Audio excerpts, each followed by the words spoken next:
Rainbow Six Siege has been doing really well since it released in December 2015. Ubisoft's tactical multiplayer shooter has enjoyed quite a renaissance after a disappointing launch, becoming one of the most popular games around. And it's earned an awful lot of goodwill for Ubisoft from its players. Goodwill that it's just risked losing entirely. Generally speaking, when a new game comes out, its price will go down over time. For instance, it might be $60 at launch, but before long, you'll probably be able to pick it up for something nearer $40. Well, last week, Ubisoft made two pretty big announcements about Rainbow Six Siege's pricing strategy. The first was pretty straightforward. They announced they would raise the base price of their 2-year-old game from $40 for a standard edition to $60 for a new advanced edition. The second revolved around the game's upcoming 4-week-long Outbreak event. The company announced a set of premium loot boxes, the kind which cost real money to open, containing cosmetics. The Outbreak packs cost 300 R6 credits, each containing one random item from a pool of 50 new items. The only way to get R6 credits is by paying for it with real money, with 600 credits setting players back around £4 in the UK. Ubisoft said all players would get 4 packs for free, while new purchasers of the game's advanced edition would get another 10 free packs, something which rankled with veteran players whose long playtime and commitment wasn't as highly rewarded. If you wanted all 50 of the new Outbreak items, it would cost you around £75. Ubisoft was keen to stress that none of the items affect gameplay. Well, fans were pretty furious with these changes, and it wasn't long before a massive Reddit thread popped up, which at the time of writing has 13,000 upvotes and over 1,200 comments. The thread's creator, Liquid7778, wrote, "Ubi, you've done it. You've made me angry at my favourite game, which I adore to the ends of this earth. I've been playing Siege since it launched in 2015. I've bought every year pass, I've spent at least $150 on Siege points, and I've played over 400 hours. I feel truly cheated as a customer and as a supporter of your game." The thread was full of players sharing similar feelings, and it was not long at all before Ubisoft responded. Less than 24 hours later, Ubisoft announced they were backtracking on the changes, at least to a degree. Writing on the Rainbow Six Siege subreddit, the company said, quote, "Following Thursday's announcement, we have seen the frustration from our current players rise to the top of the discussion. To make amends, Ubisoft offered a sweetener for current players, just play before March the 6th to receive the upcoming Ash Sidewinder Elite skin for free. Second, they confirmed they will be keeping the standard edition in the store at the current price, a complete U-turn on their announcement there. And as for acquiring operators to use in-game, Ubisoft said it would be sharing more information during the upcoming 6 Invitational." But we should point out the changes don't address fan concerns over the new cash-only loot boxes, and price increases for Rainbow Six Siege Gold Edition and Complete Edition will still stand when they go live on February the 13th. The Gold Edition goes up by $20 and the Complete Edition by $40. The very basic thing that's happened here is that they tried to raise the price of their 2-year-old game from $40 to $60,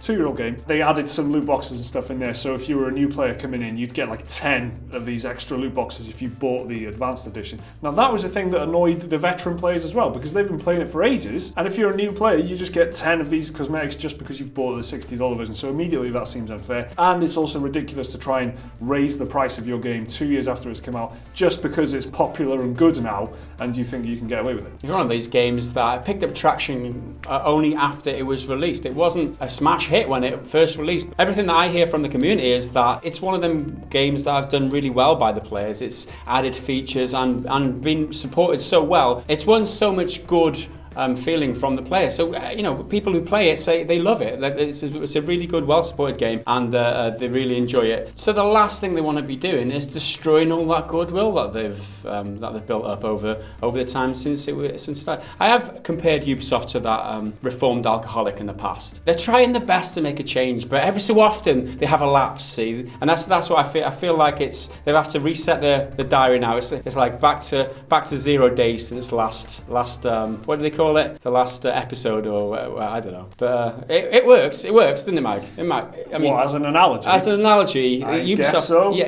it works. Go with me on this, guys. It does work. The fact they responded so quickly as well, it was like less than 24 hours and they had already kind of backtracked on their first big decision, and it shows that the weight of feeling there was very strong. That subreddit thread picked up so much steam so quickly that they responded like very, very promptly, because obviously they have this goodwill now. They want to maintain that. So, well, Well, you'd think they would anyway. So the fact they've responded so quickly shows that they do care an awful lot about what the community says about them, because the success of the game has been driven by that community that is built up and the general feeling of positivity. So they really did risk it all with this, I think, and they really put a lot of stuff on the line here, because it's a very quick and easy way to piss off your fan base by charging them more stuff and giving new players stuff that they can't get for free. You know, combination of bad decisions here, and they've only backtracked on the standard edition price rise thing. This loot box situation is still there. Just another example of a developer feeling community backlash and doing the right thing, kind of, or having to make changes. And it just goes to show how more empowered the community is these days. You no longer you have to put up with the shit from the developers. If you're not happy with something, get together and make a change. There you go, a quick backtrack from Ubisoft over there. Rainbow Six Siege changes. What do you think of this whole thing? Let us know down in the comments below. Remember to like the video if you enjoyed it, and please do subscribe if you want to see more stuff like this every single day. Now there's another video right there which you can watch right now if you want, and a link to Patreon if you want to support the channel. See you next time.